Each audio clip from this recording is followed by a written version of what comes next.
Lee and Blake Lovell of Southeastern 14 here to preview the Gator Bowl, Friday, December the 29th, 11 Central on ESPN. Kentucky coming in at 7-5, Clemson at 8-4. This preview presented by our friends at BetOnline. All the major pro sports are in action this week, along with college sports too, and the college football playoff is ready to kick off, as you know. BetOnline, your number one destination for all your sports wagering info, including news for pro football, the NBA, upcoming fights, and NHL games this season. Head to the website today to get in on the action, see all the updated odds for the week. Remember to use promo code BELIEVE, that's BLEAV, to get 50% welcome bonus on your first deposit. BetOnline, where the game starts. Well, BetOnline has Clemson as a 5-point favorite with an over-under of 45, making for a predicted final of 25-20. Computers, SP Plus has Clemson a 2-point favorite. Sagarin, Clemson a 6-point favorite. FPI, a 7-point favorite. Team rankings, an 8-point favorite. But, Blake, that's with the body of work and players that aren't playing factored in, and as we know, a lot of key names, especially on the Clemson side of the ball, not available for this one. Yeah, Clemson definitely has more guys that are not going to be playing in this one than Kentucky. Clemson's got, quite a few. I mean, defensively, obviously, Jeremiah Trotter is the one that, stands out the most. He opted out. No surprise there. If you watch Clemson, he's defensively a beast. And so, taking him out of the equation, I think Devin Leary, Ray Davis and company feel a little bit better about not having to look on that side and see him over there. So I think, that's a significant one on Clemson's side. But you've also got, secondary wise, you've got some guys, Bo Collins, one of their wide receivers, which I think he was basically he finished with 510 yards receiving. So third in receptions, second in yards, third in touchdowns. So without him in the mix too, that takes out something on the offensive side. So I think if you just, which is what we have to do, right, with these bowl games, you have to start by saying who's going to play and who's not going to play. Clemson has more of their dudes not playing than Kentucky, just based on, kind of the numbers and how many snaps that certain guys played to this point. So, yeah, Jeremiah Trotter, probably the highest profile guy out of this game, led the defense with 676 snaps, 88 tackles, 15 stops for loss, 5.5 sacks, and 16 quarterback pressures, all those team leading totals. So that's a big one for Clemson there. Let's start when Kentucky's got the ball. Ray Davis, Devin Leary and company averaged 28.6 points a game. Clemson gave up 19.9 yards per snap. Kentucky 6.1, Clemson 4.5. Per rushing play, Kentucky gained 5.8 yards. Clemson gave up 4.6 per passing play. Kentucky 6.3 to 5.4 on Clemson. And here's a big stat, Blake. And this really applies for all sides of the matchup. Turnovers were a big factor in the seasons of both these teams. Kentucky turned it over 2.4% of the time, which was higher than you'd like to see. Clemson forced turnovers 3.2% of the time. That had to be one of the highest rates in the country. But of course, no Trotter. Kentucky's season was just so off and on. Ray Davis dominated the first half when it went badly for the Wildcats in the second half of the season. And really, Devin Leary never really got on track all year. But then the Cats not playing well, going upset Louisville and keep their in-state rivals from bigger things. All that to say, Kentucky was very uneven on offense all year, but there's enough talent here for Kentucky to get some work done with all the players Clemson is missing if it can avoid turnovers, and that was the problem. Yeah, I mean, really outside of just that last game against Louisville, it was Kentucky's offense was just lackluster, and that was the disappointing part, was that they just did not feel like they could ever hit that next gear that you expected this offense to hit. And that's one of the reasons why before that game they had struggled the way they had struggled, right? Lost 5 of 6 or whatever it was after the great 5-0 start, and yeah, they just could never get things going offensively. And so you wonder, it's like, all right, you finally hit that. Kentucky would have loved for this game to be played a week later, right after the Louisville game. But instead, you got to take a month off, and does that kind of reset things? And like we said, though, I think the bigger question is, Clemson's defense and the numbers they put up. A lot of that would have to be attributed to just the presence of Trotter on the field and what he brought to the table.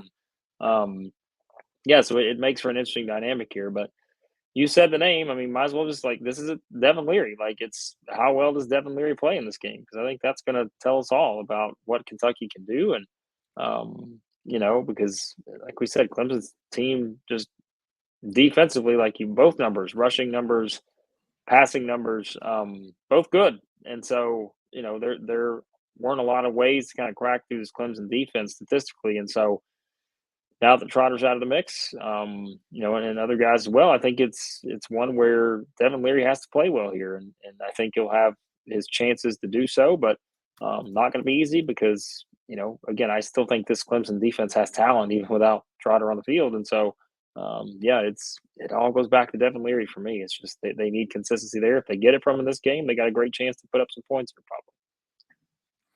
On the other side of the ball, Kentucky giving up 24.8 a game, Clemson scoring 29.2. Clemson's offense on the field a lot. It actually ran 77 offensive plays per game compared to just 62 on defense. That might be something to watch because Kentucky ran just 55 offensive plays, and its defense was on the field for 67. Clemson gained 5.3 per snap. 5.0 per rushing play, 5.6 per passing play. Kentucky giving up 4.1 per rushing play, 6.4 per passing play. That's a little underneath what you would have expected for Kentucky. Clemson turned it over 2.3% of the time. Kentucky forced turnovers 2.1% of the time. Yeah, I don't know what to think of this side here. Clemson obviously not the best offensive team around, but Kentucky's defense wasn't quite what maybe we wanted it to be either at times too. Although it did have some turnovers that came back the other way, which got credit to the offense in terms of scoring. But I don't know what to expect here. Yeah, I mean, I think for Kentucky, it's fair to say both sides probably didn't meet the very high expectations going into the season that people had for. And I think it's a consistency. It was just the overall consistency wasn't there on either side of the ball, and that's why again it was so important for them to get that win right at the end of the game, or excuse me, at the end of the season against Louisville, because it finally felt like all right, like season has struggled at this point. Like the last little while has been tough, but to really get the win that they got, that gives you that boost. And I think defensively, again, think about that's what we talked about going into the season. Like all the attention was on the offense, but we said, look at the nucleus on this defense, and man, that's a pretty good unit there. And it's a team that could have a lot of success on that side. And but like you mentioned on the other side, right, with Clemson, it's I don't know, is there anything that is just completely wowing you about this Clemson offense this season?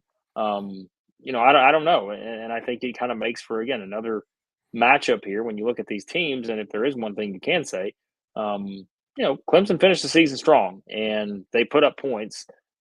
In a lot of those games, whether it's the Notre Dame game, right, the North Carolina game, and all that. So, yeah, I feel like it's like I always love when you break down these bowl games, and obviously there are guys who are playing and not playing, but some of these seem a little more clear cut than others when you break down both Yeah. sides of the ball. This one, I don't know that there's a clear cut difference in terms of like the Clemson offense versus this Kentucky defense. I feel like there are ways that each side can exploit the other, but it's just overall consistently. Have we seen it this season, time in and time out? Probably not, but the potential's there. So we'll see who wins out on this battle.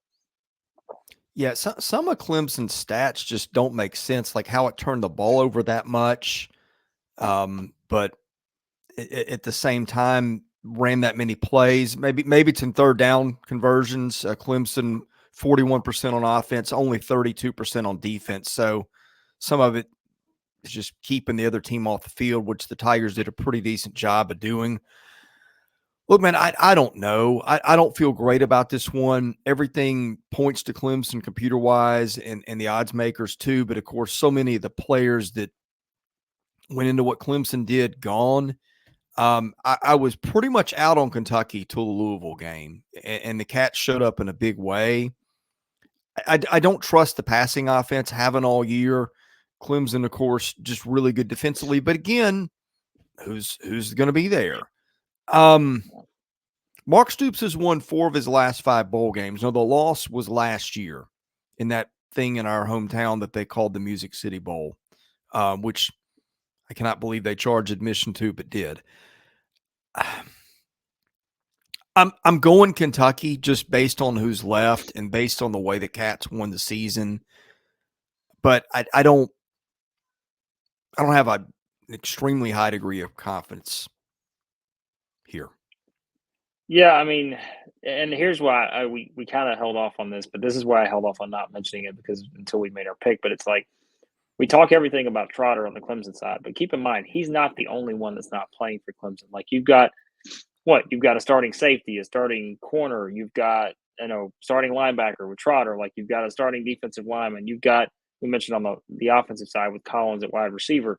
So you've got multiple starters on the defensive side that are out, but the problem is, Chris, I don't trust Kentucky offensively, right? I mean, because again, like it would have been different. I made the joke, but I was half serious. Yeah. If you'd played this game a week later after the Louisville game, I'd have been like, all right, hey, maybe Kentucky's finding something here. But it's a huge playoff. You don't ever know where you're going to get in bowl games.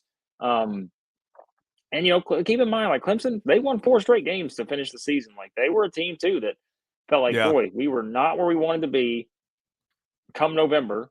But all they did was go out and win every game they played in November and finish the season really strong. Now, we know they're missing some pieces of that. And so, I don't know, maybe I've just got like the hangover effect from Kentucky losing that bowl game last year, the Music City Bowl, 21-0 to Iowa. And I'm like, I don't trust Kentucky in this bowl game. But I may go different and pick Clemson here. I don't look at, and we've said this about other games, but if you're doing like a bowl confidence pool, I would have this one on the lower side. I would I too. I have no confidence in the pick on this game. I don't. And if you're looking at it from a Vegas standpoint, both these teams, Chris, 6-6 against the spread this season. Even Steven right here with these two teams. So you pick Kentucky, I'll pick Clemson. But I don't have a great feel for this game at all. Given the missing pieces on Clemson side and just given the overall inconsistency we saw from Kentucky for the second half of the season this year. So I don't have a great read on this one. Here's the thing that's interesting is I look at bowl games when I make my picks as motivation. Again, it feels like Kentucky has got more, but Clemson, and because Clemson, like this is a nothing burger for Clemson, right? Clemson's trying to play for playoffs, and that's been a goal that's been off the table for most of the year, right? Clemson gets beat 28-7 by Duke in the opener and just a stunning score, comes back, wins 2-0 games against Charleston Southern and Florida Atlantic, and then loses in overtime at home to Florida State, a Florida State team that ran the table. And at that point, you're going, well, really, what do these guys have to play for? They then beat a Syracuse team that goes to a bowl, beat Wake, lost to Miami in overtime, lost to a good NC State team. And you're thinking at that point, what do these guys have to play for? Well, then they go and beat a good Notre Dame team, beat a bowl team in Georgia Tech, beat another bowl team in North Carolina, and beat South Carolina in a rivalry game. So just when you would think that Clemson had nothing to play for pretty much all season, that team showed up. But again, I go back and I lean on my pick of what part of that team is left. And just based on what Kentucky did in its season finale against a Louisville team that had everything to play for, I'll go Kentucky. But again, I just don't feel great about it. And if Clemson won this one going away, based on Kentucky's uneven offensive performance all season, I wouldn't be shocked by it either. I don't think Kentucky's win against Louisville, and I'm not saying you're saying this, but I just don't think that fixed everything. And I think that you're still got a team that, and remember too, there was also a 24-hour period there where we thought Mark Stoops was headed to Texas A&M, and that's a long time ago now at But this but they point. But still like, won the game amidst that. yeah. So So I don't know. This is, again, to me, this is a weird game. yeah, Confidence pool pick. I stay far away from this one. yeah. I don't have any. Yeah. So I mean, I had to make a pick, so I took Kentucky. But flip a coin, and you'll probably do a better job than I'll do. SEC homer. No, I'm just That's kidding. right. We are an SEC channel covering football, baseball, and basketball. But in any case, thank you for watching our preview of Clemson and Kentucky in the Gator Bowl, presented by our friends at BetOnline.